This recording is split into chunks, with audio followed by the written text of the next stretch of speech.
Hey folks, H2 here, coming back at you on the F3 channel. Hey, I wrapped up another day at the Pentagon, about to head over to the church house to meet up with my men's group.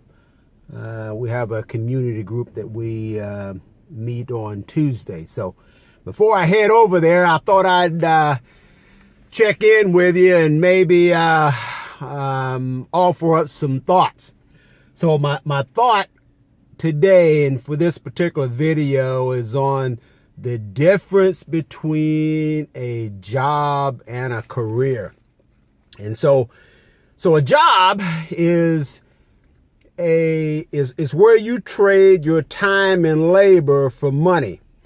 And when that job is over, there's no value in the experience that you just went through. And so that's not necessarily a bad thing unless you spent 10, 15, 20 years on a job and now you are no longer the spring chicken that you were when you started, and you have no value in the experience where you have spent all that time.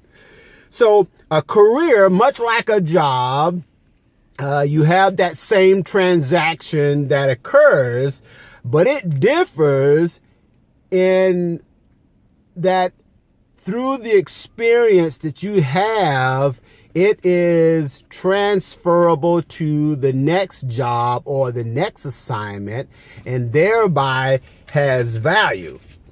And so that's where you want to be in terms of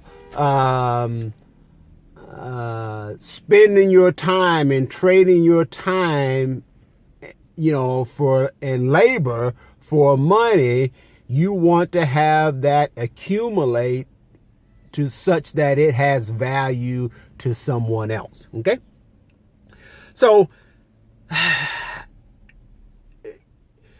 we use college, or we're supposed to use college to prepare for a career. I mean, that's kind of our going in position is I'm going to college in order to prepare for a career, and it's the parents' desire that, their kid is going to be able to support themselves. Well, now, sometimes there is a difference in viewpoints of parents and kids. The parents are thinking you going off to do what you're supposed to do, and the kids are going into college, trying to find themselves. And so that's a very expensive proposition to be, trying to find yourself. You can find yourself at home or in some other place that you're not spending money. So what does all that mean? So, a career, so what's the meaning of having a career? So the career, it should be the means by which you accumulate wealth.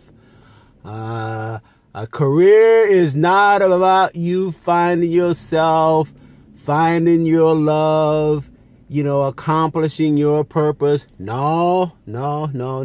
That sounds good and it briefs well, but make no mistake about it, a career is about income, and you're trying to get as much as you can. So the time, energy, and money that's spent on college leads us to believe, as a college student, leads us to believe once that is over, that all the hard work is done and we are now entitled to a good life. And as you well know, that is not the case. As a matter of fact, in this particular, if you make it to the job market, if you complete college, get to the job market, this is where many of us get stuck. And we're stuck in working the whole job / career thing. And so, and what we what we miss is accumulating wealth. We immediately go into job, making money, and spending money, and forget about the whole thing of accumulating wealth. So, here we are heading down the career path, and now our focus is on getting a single high-paying job. And so, while that seems like a noble cause, it's actually very limiting in our minds, because when you are focusing on a single job, and typically that's what happens when you're pursuing a career, it's only one job. You are focusing on a single source of income. Now, again, that's not necessarily bad, particularly if you have done what you were supposed to do and you have majored in the correct career field and you're coming out of college making a decent salary, like doctors, lawyers, accountants, the professions. Because everybody else is, that's a different story. We'll get to that some other time.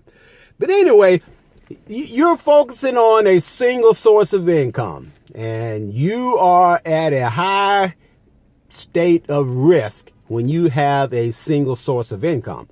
Because if there is any disruption in that source of income, you are now in financial trouble. It may even be financial ruin.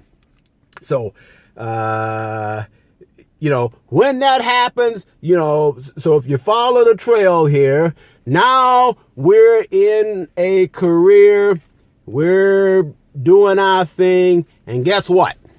We are forever trapped in the middle class, at best.